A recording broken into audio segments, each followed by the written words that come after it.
Okay, welcome everyone. This is episode 51 of the Dance to Oneness podcast. Today I am joined with a special friend of mine, Serena Olsen, who is an international facilitator and teacher of a body of work that I found this year called InnerDance. Welcome, Serena. Hi, thanks for having me. I'm excited to talk to you today. So, just to give the listeners a little introduction, what is inner dance? First of all, it's not a physical dance. I teach a lot of like ecstatic dance classes, so people just think this is another thing I'm doing that is physical dance. And the way Serena describes it is, it's not a physical dance. Dance is happening within us, although you may physically move during a session. So I started going for sessions of this body of work probably a year ago. And it started to really open me up and create a lot of change in my life very quickly. And what do I mean by that? I mean, like, I would go in to this group, lie down on this floor. The facilitator would go around, touch different places in, energy centers on our body. And I had received a lot of energy work before, so I was pretty open to like, okay, whatever this is, let's go. And I believe I surrendered a lot. And music is played, different type of music. And what I started to see, it wasn't so much what happened in the group, it was what happened in my life afterwards. And I know, Serena, you would say, the change isn't in the session, it shows up in your life. And what I Mhm. started to see was I started to get very honest with myself. I started to see very clearly what was working and what wasn't working in my life. I started to have, like, I'm going to use the word integrity. I started to get this like integrity of like seeing what works and what doesn't work. And I would say the main thing is I got very clear. I got a lot of clarity, and I had like a peace with that clarity, like a calmness in me. And then I started looking this up, and I found this training in Scotland with Serena that was happening in July. And so in July, not knowing Serena, not knowing really anything about inner dance, just the few sessions I had, I went to Scotland and did the eight day intensive program with Serena and 20 other beautiful souls. And wow, it changed. It's still changing my whole world. And so I really just wanted to have you on here today, Serena, to explore like, I mean, if you could explain inner dance, not that you can ever really explain it, but if you could like, I was in an elevator with you and you were like, I was like, what is inner dance? How would you even begin to say what it Mm. is? Okay, well, let's say that we don't have that long in the elevator together and start with something really simple. I might call it a music-based meditation, where you lay down, close your eyes, and see what happens. That would be the most Mm. basic way of looking at it. An Yes. extension of that would probably start to take a look at sound waves and or brainwave states just in a quick motion of my hand to say that I create music that kind of goes like this. And then that takes you into a bit of a journey with these soundscapes. So that might be something really basic, I could say.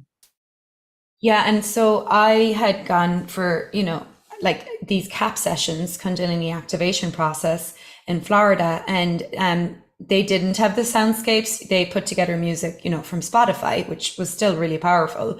But when I got to your training, I had never even heard of soundscapes.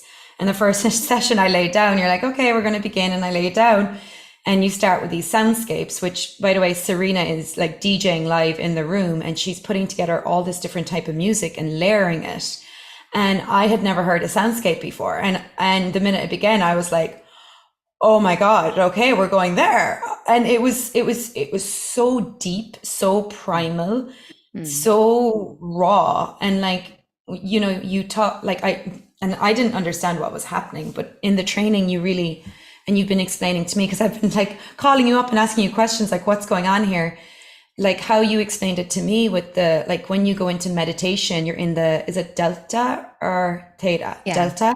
You're in the yeah, delta brain state. So you only try to stay in that state. But with the soundscapes, you're taking us into all the brain waves. yes. So Why? Why would you want to do that? The the shift into different brainwave states has a connection both to the circadian rhythms and the autonomic nervous system. So in relation to autonomic nervous system responses, we can remember the sympathetic responses as fight, flight, freeze, the things that make the heart rate go faster and the blood temperature rise. This is part of what usually shifts us into states of action because of that fight and flight response.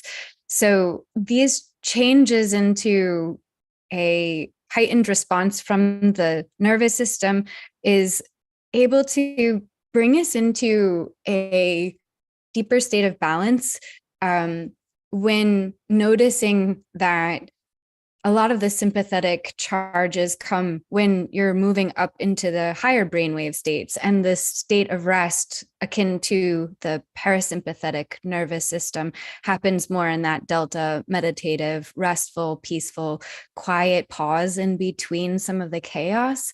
The other thing that happens in relation to the circadian rhythms is connected to how the waves are either mimicking or mirroring the REM sleep cycles. So the change in brainwave states is natural to our bodies. It happens to us every day. We're not always wakefully conscious of this. It's more in the autopilot modes of our consciousness. And simulating that in an inner dance or with a soundscape helps to bring about these conditions in which the quality of familiarity that you might have with the feeling of moving through brainwave states also induces more of a dream-like quality or a wakeful dream state. So sometimes that might also be how I explain inner dance as a wakeful dream state. And there's many varieties of that lucidity that comes about in the space when we lay down. Yeah, and so I'm glad you also mentioned like the nervous system, right? Because I'm looking at like how this actually changes trauma for us. And I wanted to like ask you about the heart and brain as well, which I get you're also referring to, because it's something I'm also like looking at in my own world where, so there's a line I read somewhere: human consciousness is a conversation between the heart and the brain. The inner dance balances these two forces by freeing the heart and the brain from old tensions. So if, say, I was, 14, 15 years old and a trauma happened, like somebody died, something tragic happened, right? Or like, obviously, like we can't really fully deal with that at the time. So our brain does like whatever it does to cope with that. Does that then like it creates like this incoherence between your heart and your brain. So when we go into the inner dance, I've noticed like things come up for me. Like my brother did die when he was 21. So there was that tragedy in our lives. And so he'll come in, but it is like my heart and my brain are now coming back together with this. Can you speak more about how that happens with trauma for people? Yeah. So, especially when trauma happens, it is both a physiological experience in the body and a shock to the mind. So, that quality of shock in the mind is what makes us feel a lot of the pain, because someone didn't come and run us over with a truck. And yet, when someone dies, you might feel very physically like you've been run over by a truck. It just sits in you and it's painful. And this physiological expression is connected to the trauma response, which often includes some form of pain. And the pain is the hardest thing for us to be okay with feeling as it's happening because it hurts. And when things feel painful, we try to avoid it as much as possible a lot of the time. Not everybody is as comfortable as others with like sitting in the pain and just letting themselves experience it. that requires a connection between the heart and the mind, because you're willing to be with yourself in whatever state you're in and have compassion for that state. And that requires a very strong connection between heart and mind. But more often than not, what happens is you lose that connection. You lose that ability to stay present with it and be in the moment. And you either try to detach from it or create some bypassing mechanism or numb it out. These are three qualities that often come up with trauma. So in these situations, the mind in some way wants to control how much pain it feels or to take away some of the pain that it's feeling. It enacts in the rewards pathway. Let me find some form of satisfaction that will take this away for right now. Ultimately, even if it feels better in the moment, the likelihood that you've stored some of that trauma because it hasn't been released, it's been numbed or avoided or suppressed, still finds its way into your memories and the memories that your body holds. And if it was feeling pain physiologically, the memory of that pain is also held somewhere in the body as well as in the mind.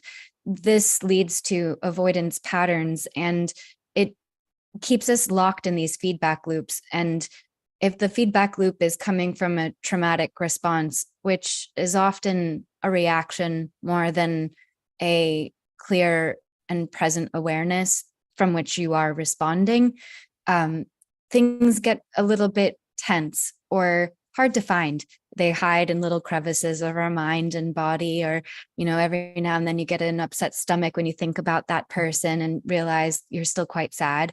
So these are still going to be connected over time. In the inner dance, there's a spaciousness that opens up. It's almost like entering into a timeless place where every memory that you've ever had has a freedom to move outside of linear time or timelines between past, present, and future. Since there's no linear structure to that spaciousness, you can access multiple things simultaneously and feel like you're exactly in the moment where all of it is happening all at the same time, and there never was a timeline.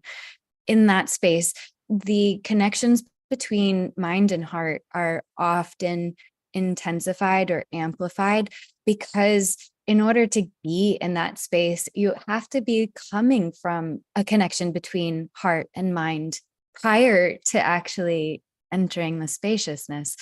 Once you're there, it's like that connection remains quite strong in a way that helps to breathe through it or feel it or speak with it, have a conversation with it. These things allow for it to release or dissolve. Wow. So it's like your heart and brain are having a conversation, even if you don't even know it. Yeah. So when you, with the soundscapes, one of the things that you do is like you layer the music, right? So it's not just like, here's a song from Spotify, you layer it with all these different sounds.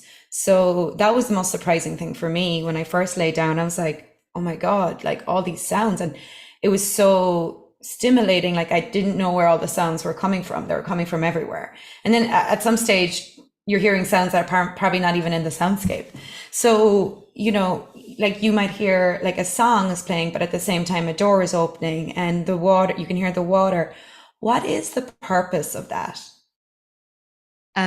This is to create a landscape of sounds. And that's what my definition of a soundscape would be. When you're in a landscape of sounds, your auditory interpretations and the quality of listening is intensified because it mimics what is often happening in your everyday conscious life.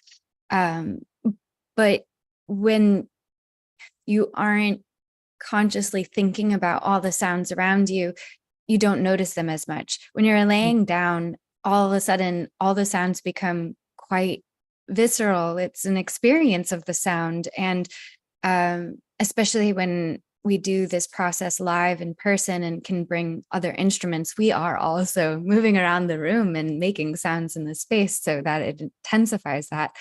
This has a lot to do with the connection to psychoacoustics in relation to how we understand sounds and what is the psychology of the things we hear. How do the things we hear relate to our responses, reactions, or the timing of such? And how does it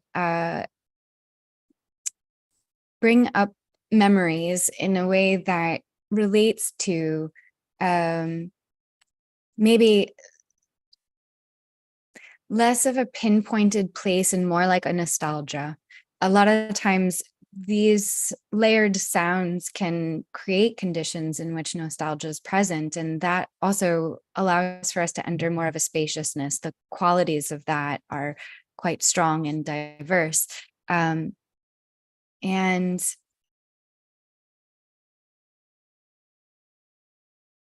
the element of layering the music relates to polyphonic sound. And polyphonic sound requires more parts of the brain to be in action or active listening, as compared to just listening to a monophonic song. And as that happens, and this has been used by many cultures for thousands of years to induce trance-like states of consciousness, these layers activate the two hemispheres of the brain differently. This is why you might hear a sound that wasn't actually being played, or one person can hear the baby crying and the other person has no idea there was even a baby in the soundscape. And it depends what part of your brain is listening at what time. So this is how it also shifts between how much time you're in one hemisphere or the other, and allows for this more multisensory activation, or what I call the interhemispheric integration in relation to the movements in hearing and how you're listening. Yeah. Wow. Thank you. You are like a wealth of information. I love you. I'm like, when's your next training, Serena? The last one was like so much, but I'm like, I need another one because like I'm just like getting pieces. So I just wanted to touch on something with the inner dance as you talked about the right and left hemisphere. I want to look at like this, addiction, right? We have a lot of addictions in the world we live in, even in this like healing spiritual world, like I went to AA for 5 years. So it was like, I needed to go to 3 meetings a week. And if I didn't go to 3 meetings a week, I was going to be not in a good place, and then I found energy work, and it was like, I needed to do that energy work every week, So it was always this like need for something outside of me to be my medicine. I need to go to yoga. If I don't go to yoga, I'll blah, blah, blah, whatever that is. So it's interesting with the inner dance, that has all changed. So since I actually don't, like now, I don't ever feel like I need to do energy work or I need to do anything really. I don't even feel like I need to do inner dance. I don't even feel like I need an inner dance session. It's more just like when I have it, I have it. It's really incredible. It's like these addictions to outside sources have fallen away. Mm. Miracle, like what, like just like, what is that? So I don't remember exactly how I was referencing it before, but I was mentioning the rewards pathway in the brain. And this is what holds us in these deep needs for satisfaction, because it helps us feel good. And we're hardwired to feeling good as compared to feeling bad. It doesn't mean that we all get to feel good or that we all have the same requirements for what feels good, because there's a very fine line between pain and pleasure. And sometimes it gets a little entangled in how it crosses over, and what for one is good is bad for another. So here's where this is highly subjective and personal. But in relation to what is personally going to satisfy you, your rewards pathway is going to seek out those things that make it change chemically and emotionally, and whatever gives it that fix. It could be going to the gym, going to yoga, having a glass of wine, smoking weed, or hanging out with your friends. There are so many different things that we could include that will serve this rewards pathway. Now, some of these we would put into the categories of addiction and say, this is bad. This is not the right way for your rewards pathway to be satisfied or fulfilled. Can you change that? Can you shift it to playing sports, or I don't know, starting a new craft or a hobby?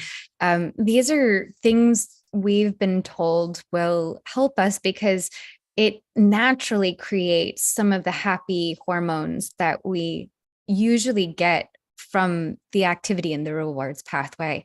So if you want that rush of oxytocin or dopamine, most of the time you do something that's going to make you feel good. One of the biggest addictions that we could mention really quick is the devices, and how blue light is also an inducer of dopamine responses. So by looking at a phone long enough, you are simulating some type of dopamine response, but it's connected to this. It's not happening just naturally. So more and more you keep reaching for this, so that the light will give you that sense of satisfaction somehow, which keeps you like addicted and sucked into the device even longer. These are small ways in which many of us are feeding the need from these pathways to have some type of chemical reaction, but we don't always know like what is best for us, and or sometimes we just choose to do the things that might reflect more of a self-deception than a reality. Well, funny enough, I have this like thing that I don't want to be on my phone as much anymore either. And I put the phone away. Yeah. Because it's like the inner dance is like returning you to like what's actually true, like what's actually whole in you. Yeah. So is the inner dance like, is it resolving these things in your brainwaves? So maybe like you said, you don't need the dopamine from the phone as much anymore because you're balancing it as you go through these soundscapes. Yeah. When you sleep, and this is why sleep deprivation or sleep issues or not getting enough sleep is harmful for our bodies. The time we spend in the circadian rhythms is a daily physical cleansing for the organs, and happens in regimented time schedules throughout the night.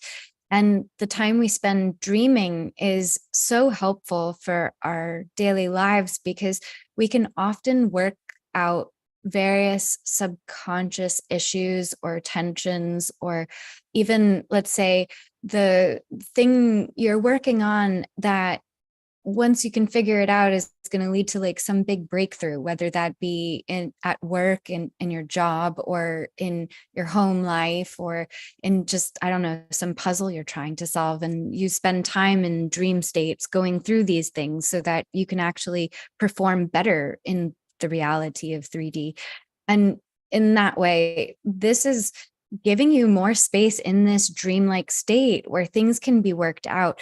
You can sense what is in wholeness, or bring back fragmented parts that might somehow be lost in a trauma or forgotten, or the synaptic connections in the brain change through trauma. And there's the avoidance that naturally starts to happen because you don't want to look at it, or you don't want to feel it that way again. And in the inner dance, the capacity for neuroplasticity to rewire the brain or activate new synaptic connections so that new neural pathways are being executed rather than the same ones that have to fight through the trauma response every time something gets triggered, is allowing for you to expand possibilities, expand potentialities, return to more of an infinite, that you have the whole universe at your fingertips. What do you choose? And how now can that choice actually make you feel more satisfied with less? And that return to the simplicity of you and just, I'm here, or I exist, and it's just that simple. Yeah, that is what's happening. It's like returning to the simplicity of what is. And it's almost like, there was a moment I think in Scotland where I was like, we were in the middle of a session, and I kind of was like outside my body looking at the room going, what's going on here? Like, what am I doing? Like, what is this all for? Like, what's the point of this? And then, you had said in the training too, what's the point? There is no point. And and that had come in. It was like, there is no point to this. And I was like, okay, so is it fun? Like, yeah, all right, just carry on. And it was this whole change for me and it wasn't just about the inner dance. It was about like my whole life, has been about searching and seeking and healing and this and that. And I just got to like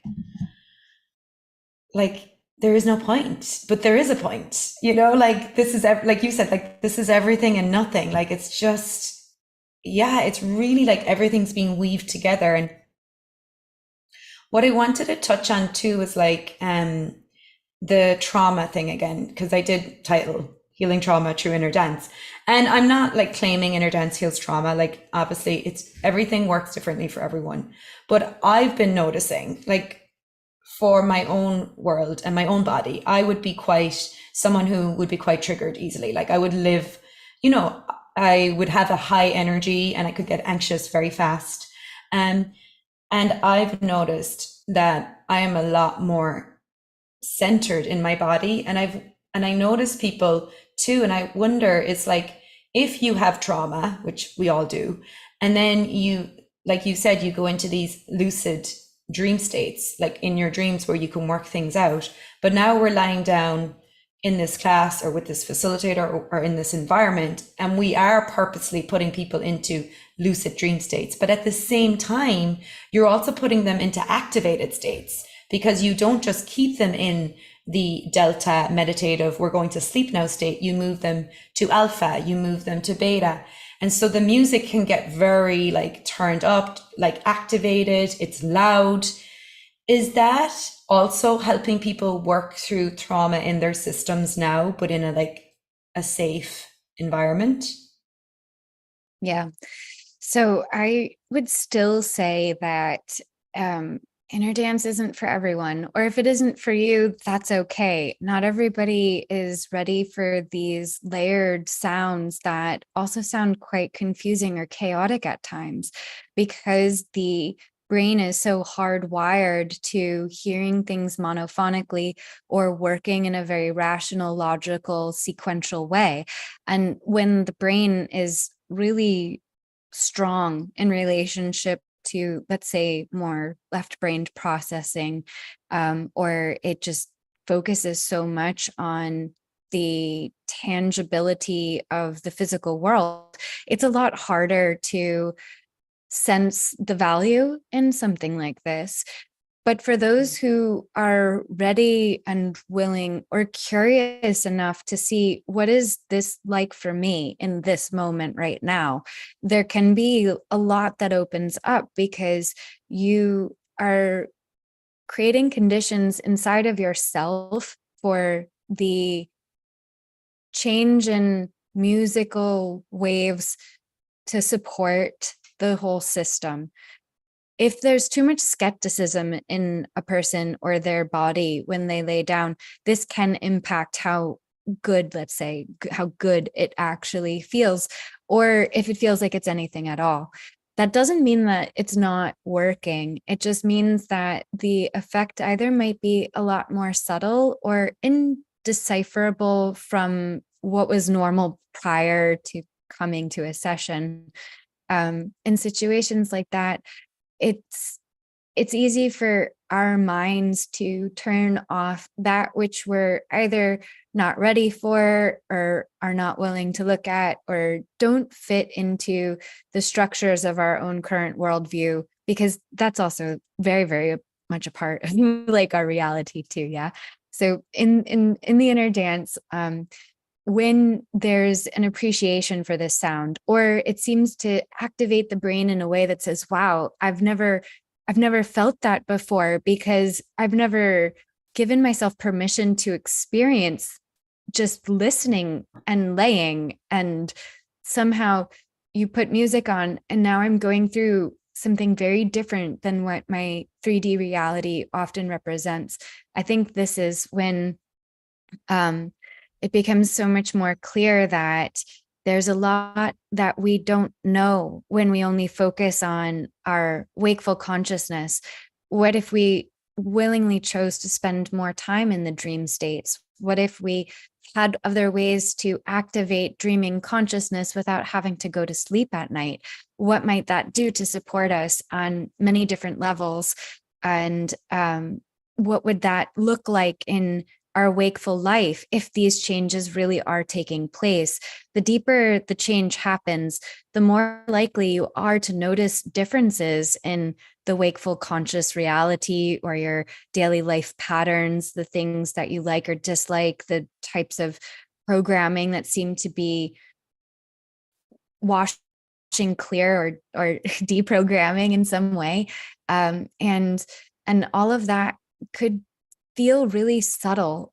But this is for me where the inner dance is so beautifully woven with universal consciousness, something that's much older and much more infinite than just our personal consciousness. And as it weaves with that, it tends to untangle or unravel bits that are locked into very specific individualized associations to reconnect back with what is more of a universal truth within that consciousness. I love that. You speak so beautifully, Serena. Okay. I'm going to ask you kind of one last question, which is just a really basic question, but I'm also like, why is the music so loud? Or what is it about having the music loud? And I get, sorry, just also on that, like it has been, most people are good that come to me with it, but I've heard two people that went to a CAP session that I know told me they really couldn't stand how loud the music was. So I'm just curious about that. Okay. Everybody does it a little differently. And depending Mm. on what the situation is, the music may be really loud or maybe not. I was telling you a little bit earlier before we started about the Lionsgate session that I did in Thailand. And because the police had shown up before we even started, we couldn't put the music as loud as we wanted to, because we were trying to also still just be respectful. And I had to play it much lower than what have liked for such a big group. And yet at the same time, something in the softness was really beautiful for that evening. And for those people laying down, so many things happened. And some people had that, oh, wow, this was my first time. Like I actually felt something in my body, or that changed everything. And I'm, blah, blah, blah. There's lots of things that show up after someone's first inner dance. But that was interesting for me because it was such a big group. We had like 60 people and it was soft. Yeah. So some people will do it soft. Or for example, if we're online with each other and I'm playing the music on my end, it doesn't mean that's how loud somebody has it in their headphones or on their speaker, right? So this is where it's still subjective, but something in playing music loud also means that the vibrations are moving through us in a way that we might not feel if we're just hearing soft music. When you can really feel the sound, this is often because there's either a great sound system or you're playing it really loud. And to feel the vibrations change in the sound also has an impact on how the body starts to move energetically, or how much of it might move because it's knowing the intensity of the waves, not just through hearing it, but feeling it. Yeah. Do you know that that's beautiful. Thank you for explaining that to me. And yes, I've had I just actually did a group yesterday and the soundscape was very quiet. It was actually it was the water temple one, I think that you did in Copenhagen. And it was, yeah, it was beautiful. It wasn't that loud at all. So, um, and I actually did do a meditation class where I used the one we did at night, which was a nocturnal one. And people told me they were able to like drop deep into like their own meditation in a way they couldn't even before. Like one lady was like, I've never laid still before. This was the first time I've laid still.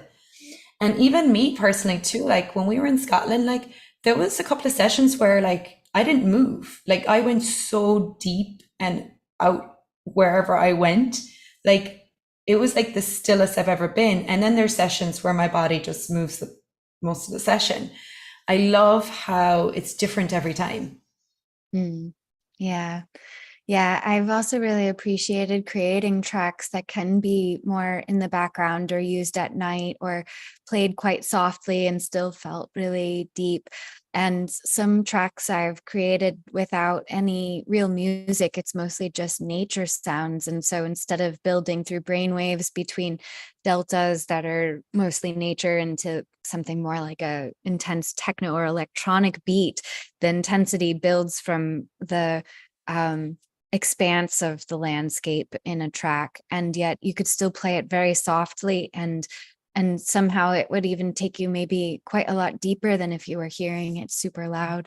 So yeah, it has a lot to do with the environment where you're in, or for example, sometimes the rain gets too loud when you're outside under a corrugated metal roof type of shala in the jungle to even hear the music, but then it's almost like nature takes over and becomes the sound of the inner dance itself. Yeah, I love that. I also love nature sounds. So more soundscapes with nature sounds, Serena. Um, So I love that you also talk about the wave, you know. So I don't know if you know, you might have heard of it. It's a practice called five rhythms. And that's how I first found like movement as actually, you know what? I didn't find it. I did it myself first. So years ago, I'd be at home and I'd put on music and I would just start moving my body and I moved through my own waves. It was something that I knew that was wisdom I had. I know I woke things up in my body with that. And then someone said, you should go try this five rhythms class. And when I went, I was like, oh, this is what I've been doing at home in my bedroom. There's other people who do it. And the reason I'm talking about this is because you talk about inner dances. It's not really a modality. It doesn't really come from anyone. Yes, we can say yes, there is a founder, but it's also like, it's a remembrance and it's been in the world. And that's what I really am drawn to, because for me, this is a remembrance. This is a waking up. This is something inside of me that's primal that I know, similar to the dance was for me. And it's interesting because it's like there is no separation now between the physical dance and the inner dance. Like the dance where, okay, we're going to move, but then also the inner, it's like the two are actually happening at the same time. And both of them have been very similar for me in that they both woke up the inner knowing, the inner awareness, the inner wisdom, the inner everything in me. Mm. So could you speak a little bit about like, I don't know, so I guess what am I asking here is like, has this been around before? Are we just giving this a name now? You know, like people need names like ecstatic dance, five rhythms, like our brain needs some kind of name for all these things that we're doing, quote Mm. unquote. But is it Yeah. that? Well, you know, no one is going to stop looking for new things to identify and classify if they're interested in that, right? You know, we're still finding new species out in jungles all the time, but um, perhaps it's the methodology connected to the system for classifying things that is being reworked in relation to the scientists who actually go out into the jungle to find things, as well as what's happening inside of us. So, like, for example, in finding a new species and having it classified, you need to take that creature out of the wild and bring it to a laboratory and keep it there to make sure that, yes, this is a new species. Now, if you're also maybe being asked, can you bring back two if possible? Like, what if these are the only ones that are out there in nature? Is this actually helpful to the ecosystem to do this in order to say, oh, here's a new species? Or could we just trust that there are plenty of species still there on this planet that we don't have labeled and classified and identified as such, but that that it's okay for them to exist? Yeah. The same might be true in why we've needed to label and personalize or individualize or identify with a founder or a creator, so many of the different things that have been happening on this planet, that one person experiences something very personal in the form of an awakening, but that seems so highly charged that it is tangible for others, or it's amplified to the point that others really do feel something of that energy that this person is embodying. Does that need a name? Does it need to be taken out of the jungle and analyzed in a laboratory in order to understand that it exists? This energy has been around for so long in so many different forms. In many ways, it's been called InnerDance for a very long time. You can find this in various texts or books, or in ways that people have written about something they called inner dance. And in so much of what inner dance might philosophically or theoretically relate to, in the oldest of ways we've seen it for ourselves or researched it or read it in a textbook or in an ancient philosophy, there's this way of articulating the energy in this community that we think of as inner dance, or the global inner dance family. Those that have been a part of this work for hundreds of lifetimes, or in just this first session when they lay down, what is that remembrance? Because when that also is remembered, it could happen from laying down, closing your eyes and listening to the music and being in a session and having that make you feel like this is a practice or a modality, and that's okay. And for others, it happens when they're by themselves as a teenager listening to music, and whatever happens in the body, if it's laying down, if it's dancing, we know it's already there. It's already the remembrance that's moving us. We don't need to go to a session specifically to remember something, because the movement is already so activated. We can get to that session and say, wow, this is so familiar, or, oh, I know this already. I've already been doing this. So more and more, we're just realizing there's something in our consciousness that speaks to us through dream-like qualities of remembrance and existence and potentiality. And in that space, we know how to be there without going to sleep. We know that we can understand something of ourselves, or again, remember something of ourselves, because it's there and we do have access to it.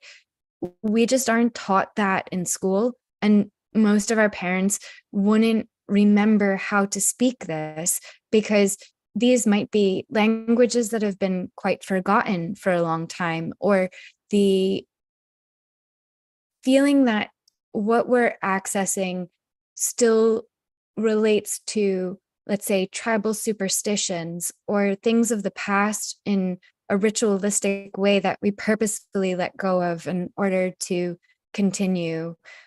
Why not everybody is so culturally oriented.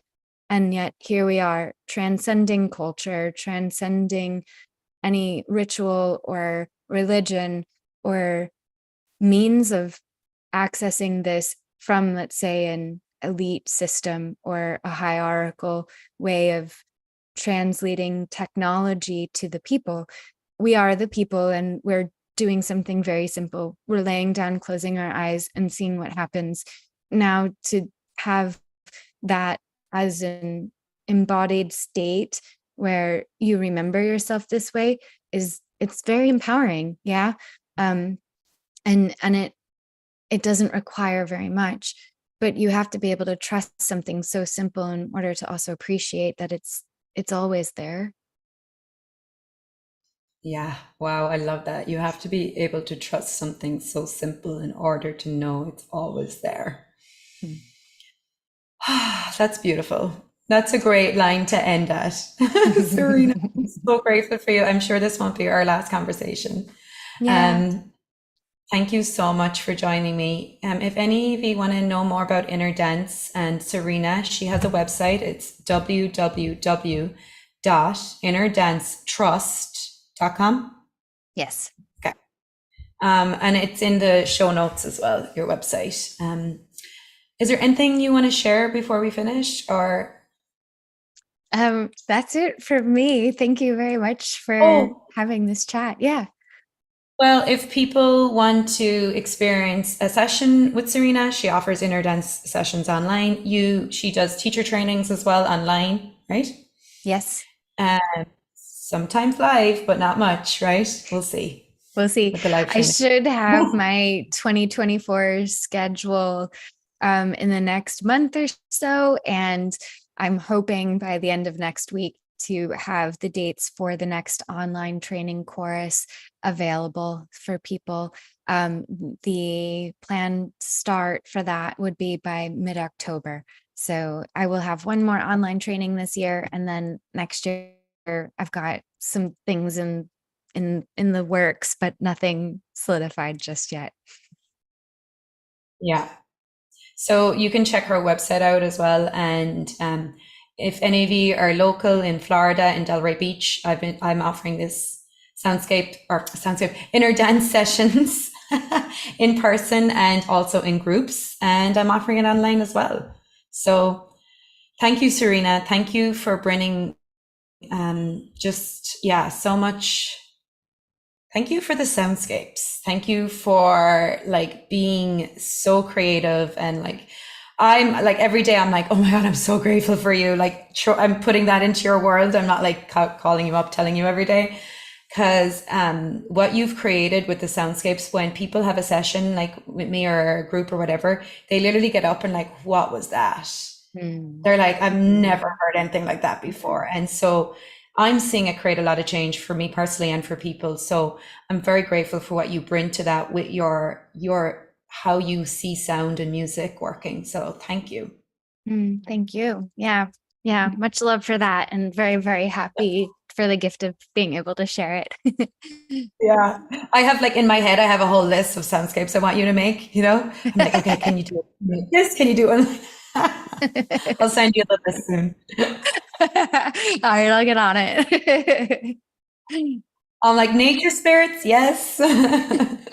More nocturnal ones, one like this. Okay. And then I have songs. Can you put this in one of your songs?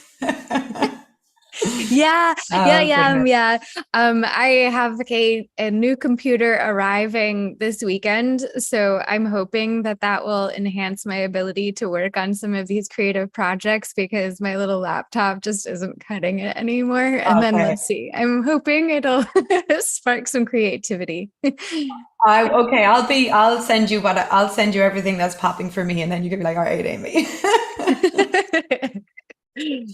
Thank you so much, Serena. I'm so grateful for you, and we'll see you all soon.